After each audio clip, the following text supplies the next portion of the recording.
This is the only video जहाँ पर आपको मैं पूरा का पूरा टैक्सेशन सिस्टम कैसे काम करता है, इंडिया का टैक्सेशन सिस्टम या फिर किसी भी कंट्री का टैक्सेशन कैसे काम करता है, ये सारी की सारी चीजें इस वीडियो में आप जानने वाले हैं। जितने भी सारे के सारे टर्म्स हैं like new regime, old regime और उसके बाद डायरेक्ट टैक्स, इनडायरेक्ट टैक्स, ये सारे के सारे टर्म्स हम इस वीडियो के अंदर कवर करने वाले। तो अगर तुम एक टीनेजर हो या फिर अपनी फाइनेंस जर्नी को स्टार्ट करो तो ये वीडियो सिर्फ और सिर्फ तुम्हारे लिए, क्योंकि इसमें हम टैक्सेशन को बिल्कुल ही अच्छी तरीके से समर अप करने वाले। तो मेरा नाम है श्रीवास्तव, आपका स्वागत करता हूँ इस चैनल पे। तो चलिए शुरू करते हैं। तो बेसिकली अगर हम देखें इंडिया या फिर किसी भी दुनिया के कोने में टैक्सेशन 2 टाइप्स के होते हैं।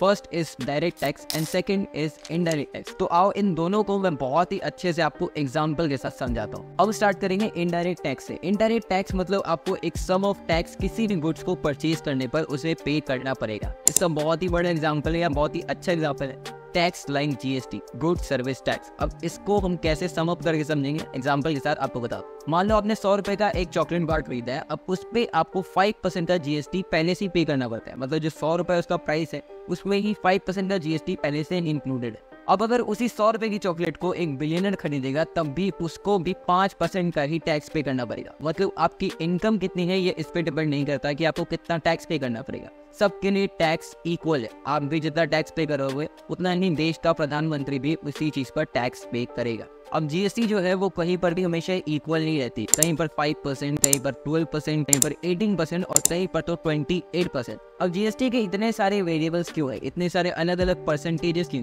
तो देखो इसका बहुत ही सिंपल सा फंडा है। जो चीज हमारी डेली यूजेस के लिए रहती है उन पे जीएसटी बहुत ही कम लगता है। यानी कि दाल, चावल, चीनी, सब्जी, इन सब पे 5% का आपको जीएसटी पे करना पड़ता है। और जो चीजें हानिकारक होती है लाइक अल्कोहल, सिगरेट्स, उन पे बहुत ही ज्यादा जीएसटी देना पड़ता है। एंड अगर आप उसके बाद भी बात करें, अगर आपको एक लग्जरी लाइफ जीनी है तो उसके लिए भी आपको ज्यादा जीएसटी पे करना पड़ेगा। फॉर एग्जांपल अगर मैं आपको बताऊं, अगर आपको आज एक ऑल्टो खरीदनी है तो ऑल्टो खरीदने के लिए आपको वहां पर 18% का जीएसटी पे करना पड़ता है। यहीं पर अगर आप एक फॉर्च्यूनर खरीदने जाओगे तो वहां पर आपको 28% का जीएसटी प्लस 22% का सेस, मतलब 50% तो सिर्फ टैक्स पे करना पड़ेगा। अगर हम एक और एग्जांपल से देखें तो अगर आप एक ओयो में रूम बुक करते हो तो वहां पर आपको 18% का जीएसटी पे करना पड़ता है। वहीं पर अगर आप अपना होटल ताज में बुक करते हो तो वहां पर आपको 28% का जीएसटी पे करना पड़ता है। मतलब जितने ज्यादा आप लेविश लाइफ जीना चाहोगे आपको उतना ही ज्यादा टैक्सेस पे करने पड़ेंगे। ये तो हो गया इनडायरेक्ट टैक्स। अब हम बात करेंगे डायरेक्ट टैक्स के बारे में। डायरेक्ट टैक्स का बहुत ही अच्छा एग्जाम्पल है which is income tax. Income tax हमारी इनकम से काटा जाने वाला टैक्स है। अब ये डिपेंड करता है कि आपकी इनकम कितनी है, उसी हिसाब से आपके ऊपर इनकम टैक्स लिया जाता है। फॉर एग्जाम्पल अगर आप 10 लाख रुपए साल के कमाते हो तो वहां पर आपको इनकम टैक्स उस पर पे करना पड़ता है। सो इनकम टैक्स एक डायरेक्ट टैक्स है जो गवर्नमेंट आपकी इनकम से डायरेक्टली कट कर देती है और इस टैक्स को वो यूज करती है अपने देश में रोड बनाने के लिए, बिल्डिंग्स बनाने के लिए और बहुत ही बड़े बड़े प्रोजेक्ट्स या फिर किसी भी चीज में इन्वेस्ट करती है। तो ये तो हमने समझ लिया कि डायरेक्ट टैक्स क्या होता है। अब हम समझेंगे इनपुट टैक्स क्रेडिट। और ये जो टर्म है आपने बहुत ही बार सुना होगा, बहुत ही सारे इन्फ्लुएंसर्स इसके बारे में बात करते रहते हैं, लेकिन अभी इसे बहुत ही सिंपल में आपको मैं समझाने वाला हूँ। फॉर एन एग्जाम्पल हम लेते हैं इस फोन का। इस फोन की मेकिंग आप समझ लो 10,000 रुपीज की है। मीन्स एमआरपी इसकी 10,000 की और इसको मैंने 10,000 में परचेज किया। अब इसके ऊपर भी मुझे 18% का जीएसटी पे करना पड़ा है। मतलब बनता है कुछ 1,800 रुपए। लेकिन अब इस मोबाइल को बनाते वक्त बहुत ही सारी मशीनरीज लगी होंगी, एक कंपनी को मशीनरी लगी होंगी, बहुत ही सारे केमिकल्स लगे होंगे, बहुत ही सारे प्रोसेसर्स वगैरह, बहुत ही सारे पार्ट लगे होंगे।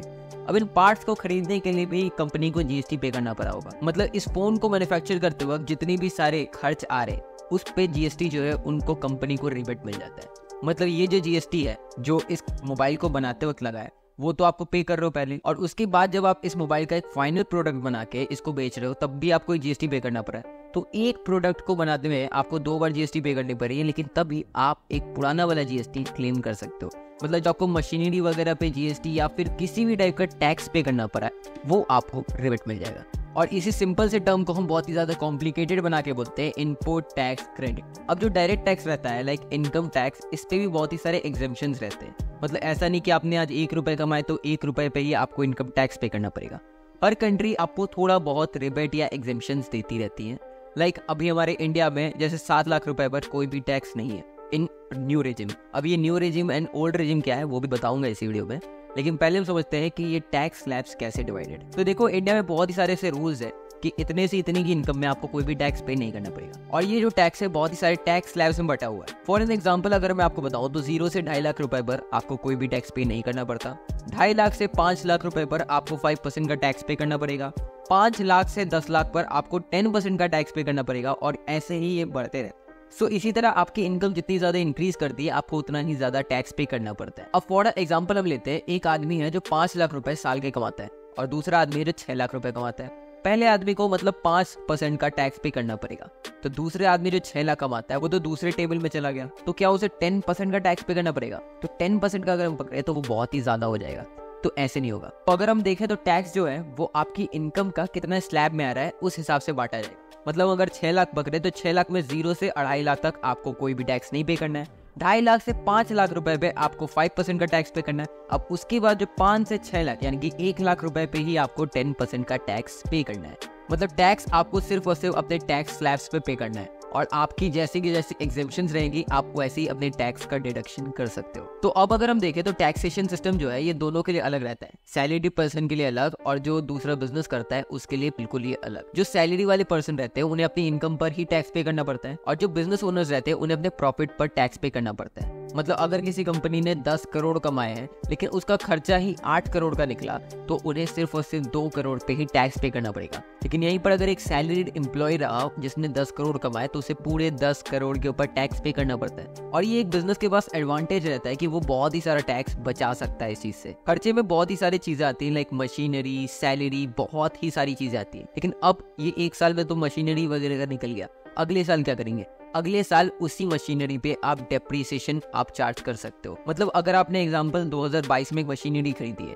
पहले तो आपने उस पे कोई भी टैक्स पे नहीं करना है क्योंकि वो मशीनरी आपने एक रेवेन्यू के लिए यूज की है। अब अगले साल उसी मशीनरी पे आप डेप्रिसिएशन यूज कर सकते हो। डेप्रिसिएशन जैसे आप काट दोगे तो आपको वहां पर टैक्स में भी एग्जेम्पशन मिल जाएगा। यानी कि अगर एक 1 लाख रुपए की मशीन थी, आपने 1 साल यूज किया तो उसकी वैल्यू बाय डिफॉल्ट डिक्रीज करेगी। तो डिक्रीज करने पे जो वैल्यू आएगी ना, मतलब एक 5 या 10% जैसा आएगा, तो आपको उस पे एग्जेम्पशन मिलेगा और आप उसको एज अ लॉस दिखा सकते हो। इसी तरह बहुत ही सारे बिजनेसमैन अपनी गाड़ी पर भी करते हैं। आपने बहुत सारे बिजनेसमैन को देखा होगा कि बड़ी बड़ी दामी दामी गाड़ियां BMW, ऑडीज खरीदते हैं। वो कभी भी अपने पर्सनल नाम पे नहीं खरीदते, वो खरीदते हैं अपनी कंपनीज के नाम पे, और कंपनीज के नाम पे लेते हैं कि कंपनी के यूज के लिए गाड़ी है।